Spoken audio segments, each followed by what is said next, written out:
เนาะกลับมาฮอดอีกแล้วเงินอันที่ว่าตามเพิ่นเว้าก็เงินแต่เพิ่นต้องเปล่านั่นแหละ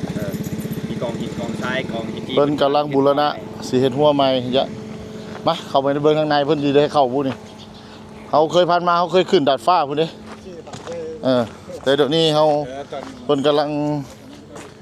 ซ่อมแปลง เมื่อกี้นี้จะเอาผิดเด้อประมาณ800เมตรเด้อเบิ่งอันนั้นผิด1,300 1,300 เมตรเดินยนต์ลันเวย์ยาว 1,300 เมตรเนาะเอาออกรถจับคือว่าสถานะแปลว่าอย่างรันเวย์อันทางแลนยนต์บอกมีอยู่ในทางแลนห้วยเนาะอันนี้ห้องใต้ดินลงไปแล้วก็อยากซองซื้อเนาะโอ้เป็นห้องนึงแม่นละเดี๋ยวเราไป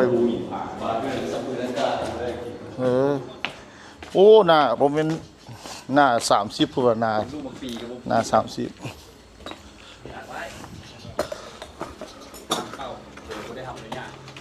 ว่ามันไข่ได้เขาก็เข้าไปกินข้าวอย่างนี้เป็นห้องโถงเลยตัวนี้เป็นโต๊ะอย่างเงี้ยพวกที่ว่ามากินข้าวแล้วเดี๋ยวอยู่กันดิอยู่หันห้องใต้ดิน